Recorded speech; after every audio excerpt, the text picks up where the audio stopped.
There's no doubt about it. Canadians made a huge effort in the war. Canadians alone produced 14,000 tanks and personal carriers, 16,000 artillery pieces, and more than 4,000 aircrafts. Everyone was working long, hard hours while factories operated non-stop. Speaking of factories, many of our factories were dedicated to producing supplies and war materials under the policy of total war. But I get it, you know? You're probably wondering. But if most of the men were joining the military and going overseas, who was making all the stuff? Well, I'm glad you asked that, buddy, because it was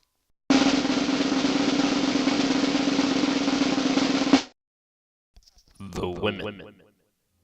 Well, I mean, there was some men too, but you heard it right, women. Since most men joined the military, believe it or not, there were a lot less men around to do work. At the same time, industrial production greatly increased, meaning that more workers were needed. Although women in poorer families and on farms had always worked, the middle class's idea was that women looked after the house while the men went to work. This was so ingrained that men just hated the idea of wives going out to work. This implied that, among other things, men couldn't provide for their families. The government wanted women to stay at home to keep more men employed during the Depression, but when the war changed everything, attitudes had to change too. Since it was unusual for women to be in the workforce, the government had to find a way to get them to start working.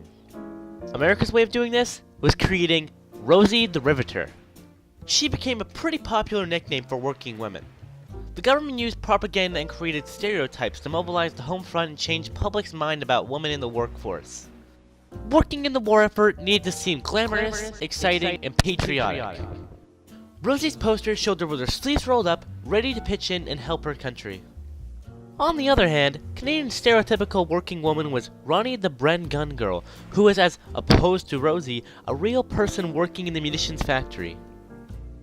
Women also looked up to Elsie McGill, who was the first woman to receive an electrical engineering degree in Canada and be the first female aircraft designer in the world.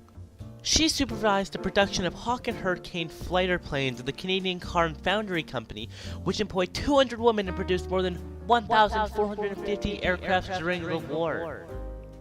McGill became a symbol of Canada's economic wartime transformation. At the beginning of the war, approximately 570,000 women worked at clerical jobs. 5 years later, almost 1 million women would be employed, with many working in traditionally male factory jobs. During the war, the National Selective Service Program registered women for work in factories and established daycare centers in Ontario and Quebec, where the industries were mainly concentrated. Women also joined the Canadian Women's Armed Corps, also known as QUAC, serving mainly as drivers, clerks, and nurses. For women working outside the home, hours were long and pay was low. This was pretty tough for mothers bringing up families all on their own. Overall, the contributions made by women on the home front was pretty important during the war years. They supported the country's war efforts not only in traditional ways, but also in unprecedented new ways. Since goods such as rubber, gas, nylon, and metal were difficult to come by, women did their part by donating old cookware and old household items to recycle them. They also did things such as donating blood and buying war bonds. It was hard for women to fill new roles in the demands of wartime while maintaining the traditional roles. Many worked tirelessly at home, combining their domestic labors with war-related work in women organizations. Many also had their own gardens, or just volunteered in community gardens so more vegetables and fruits could be grown to feed the local population. Farms felt their own pressures to grow enough food for the war effort, while losing most of their male workers to the military service. Mothers and children worked side by side to ensure that their farm prospered and survived, with responsibilities like planting, harvesting, milking cows, caring for livestock, and managing finances along with normal chores. Women adjusted well to this shift and continued helping the men after they had returned home from war. The Women's Institute, also known as the WEH, did their part too. Making things such as quilts, bandages, and clothing for the men overseas were just a few of their wartime projects. These groups also sent books, newspapers, and special treats to military hospitals overseas. They also had send-off and welcome home parties for servicemen in the area and, after the war, made most of the efforts to create local war memories.